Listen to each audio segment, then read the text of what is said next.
भारत में शिक्षा को हमेशा ज्ञान और संस्कार का मंदिर माना जाता है, लेकिन जब किसी बड़े शिक्षण संस्थान से ऐसी घटनाएं सामने आती हैं जो इंसानियत को शर्मसार कर दें, तो यह न सिर्फ हमारे समाज बल्कि पूरी संस्कृति पर सवाल खड़ा कर देता है। ऐसी ही एक चौंकाने वाली घटना ओडिशा की राजधानी भुवनेश्वर के केआईआईटी विश्वविद्यालय से आई है, जिसने पूरे देश को झकझोर कर रख दिया। यहाँ के हॉस्टल में नेपाल की छात्रा प्रकृति की लाश संदिग्ध हालात में मिली, लेकिन जितना यह मामला हैरान करने वाला था, उससे भी ज्यादा चौंकाने वाला था प्रशासन का रवैया और उसके बाद छात्रों का गुस्सा। जिसके बाद सवाल यह है कि यह सच में आत्महत्या थी या किसी गहरी साजिश का हिस्सा, और प्रशासन ने इसे हल्के में क्यों लिया और छात्रों को आखिरकार विरोध प्रदर्शन क्यों करना पड़ा। असल में यह सिर्फ एक घटना नहीं, बल्कि सिस्टम की लापरवाही और इंसाफ की लड़ाई का मामला बन चुका था। तो ऐसा किया हुआ था, जानते हैं आगे इस वीडियो में पूरी डिटेल के साथ। लेकिन अगर आप हमारे चैनल पर नए हो तो वीडियो में आगे बढ़ने से पहले आप हमारे चैनल को सब्सक्राइब कर लें और बेल आइकॉन के बटन को दबा दें। दरअसल 17 फरवरी 2025 को सोशल मीडिया पर कुछ वीडियो तेजी से वायरल हुई। इस वीडियो में कई महिलाएं और कुछ बच्चे खड़े नजर आए। उनमें से एक महिला गुस्से में चिल्लाकर कहती है कि हम 40,000 छात्रों को खाना खिला रहे हैं और पढ़ा रहे हैं।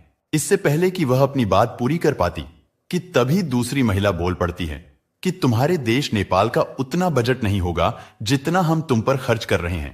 इसी बीच एक और वीडियो सामने आया जिसमें सुरक्षा गार्ड कुछ छात्रों के साथ मारपीट कर रहे होते हैं और छात्रों को घसीट घसीट कर पीटा जा रहा था, जैसे कोई फिल्मी सीन चल रहा हो। यह वीडियो न सिर्फ भारत में बल्कि नेपाल में भी तेजी से वायरल हो जाती है और लोग इस पर तरह तरह की प्रतिक्रियाएं देने लगते हैं।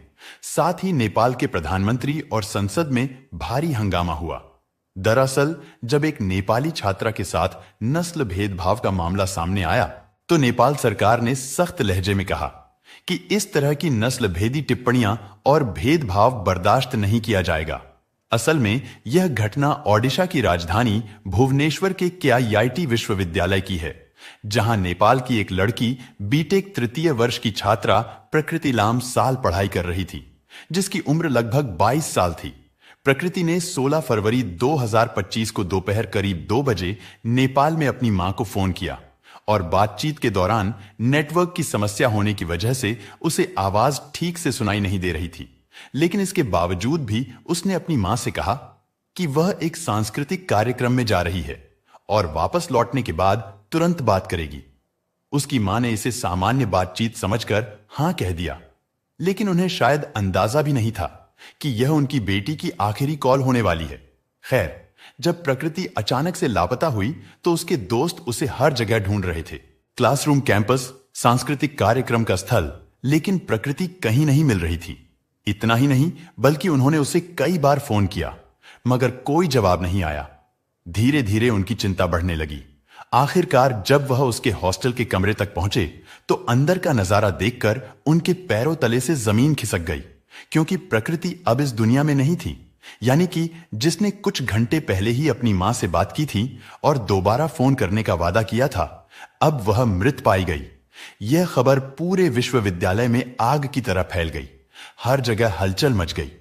किसी को यकीन नहीं हो रहा था कि यह अचानक कैसे हो गया।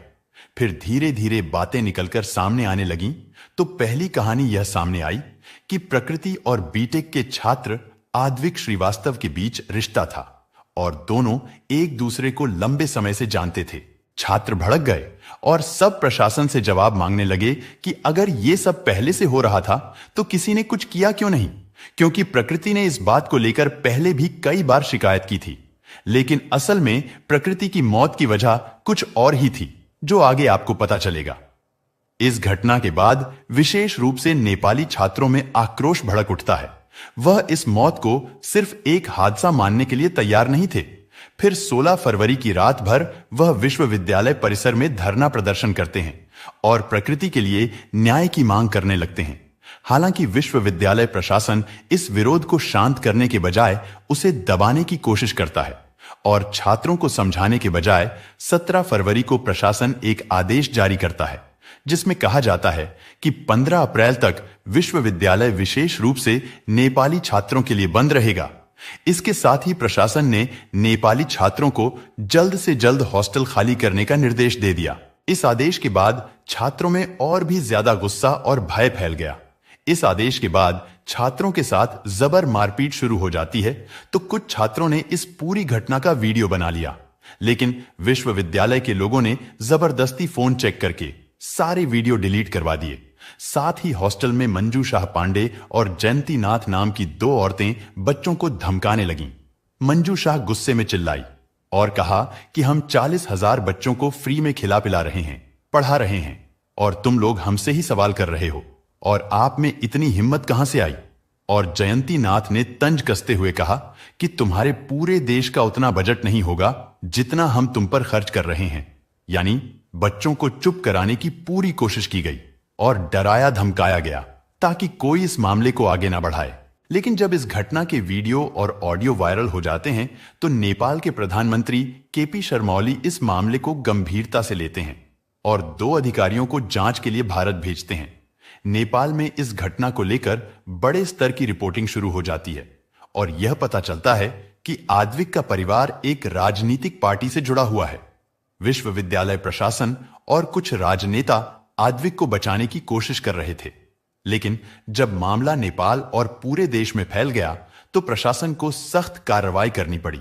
हालांकि छात्रों के भारी विरोध के कारण कुछ लोगों पर कार्रवाई होती है और सुरक्षा गार्ड रमाकांत नायक और जोगेंद्र बेहरा को नौकरी से निकाल दिया जाता है। विश्वविद्यालय के कर्मचारी शिवानंद मिश्रा, प्रताप कुमार और सुधीर कुमार को सस्पेंड कर दिया जाता है। छात्रों को धमकाने वाली महिला प्रोफेसरों में से एक माफी मांगती है, पर कोई ठोस कार्रवाई नहीं होती। लेकिन यह सभी कार्रवाई सिर्फ दिखावे के लिए होती है, क्योंकि विश्वविद्यालय प्रशासन ने बड़े अधिकारियों को बचाने की कोशिश की और केवल निचले स्तर के कर्मचारियों को बल्ली का बकरा बना दिया। यह घटना भारतीय शिक्षा प्रणाली पर एक गंभीर सवाल खड़ा करती है। एक छात्र को बचाने के लिए लगभग 39,000 छात्रों के भविष्य को दांव पर लगा दिया गया।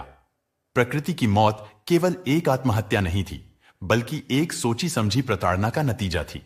कुछ सूत्रों और तर्कों की माने तो शायद उसका कत्ल हुआ था और उसके बाद लाश को हॉस्टल में प्लांट की गई थी, क्योंकि घटना से कुछ समय पहले उसने अपनी मां को फोन किया था। उस समय तक तो सब ठीक था, फिर अगले वह अपनी जान कैसे ले सकती है। खैर, जांच चल रही है और उम्मीद है सच जरूर सामने आएगा।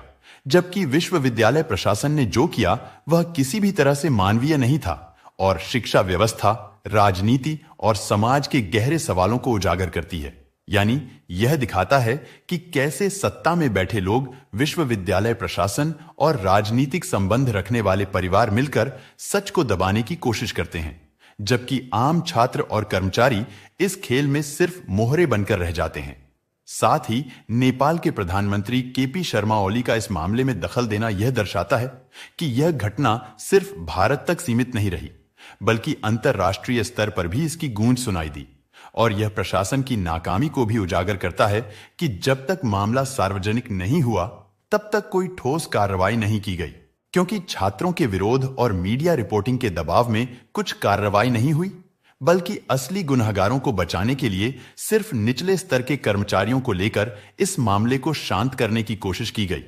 यह भारतीय शिक्षा तंत्र में व्याप्त भ्रष्टाचार और सत्ता के दुरुपयोग का एक और उदाहरण है, क्योंकि प्रकृति की मौत को आत्महत्या बताने की कोशिश की गई, लेकिन अगर कुछ सूत्रों के अनुसार यह हत्या थी तो इसका मतलब है कि इस मामले में सच्चाई को छिपाने के लिए बहुत बड़े स्तर पर षड्यंत्र रचा गया था। यह कहानी शिक्षा व्यवस्था की खामियों को बेनकाब करने के साथ साथ यह भी दर्शाती है कि किस तरह सामाजिक और राजनीतिक दबाव किसी निर्दोष छात्र के जीवन को खत्म कर सकता है। तो दोस्तों, इस घटना को सुनाने का मकसद किसी का दिल दुखाना या किसी को परेशान करना नहीं, बल्कि ऐसी घटनाओं से आपको जागरूक और सतर्क करना है। तो दोस्तों, अब इस घटना के बारे में आपकी क्या राय है, कमेंट बॉक्स में जरूर बताएं। और अगर आपको यह जानकारी पसंद आई हो तो आप हमारे चैनल को सब्सक्राइब कर ले और बेल आइकॉन के बटन को दबा दें, ताकि आने वाली वीडियो आप तक पहुंच पाए। धन्यवाद।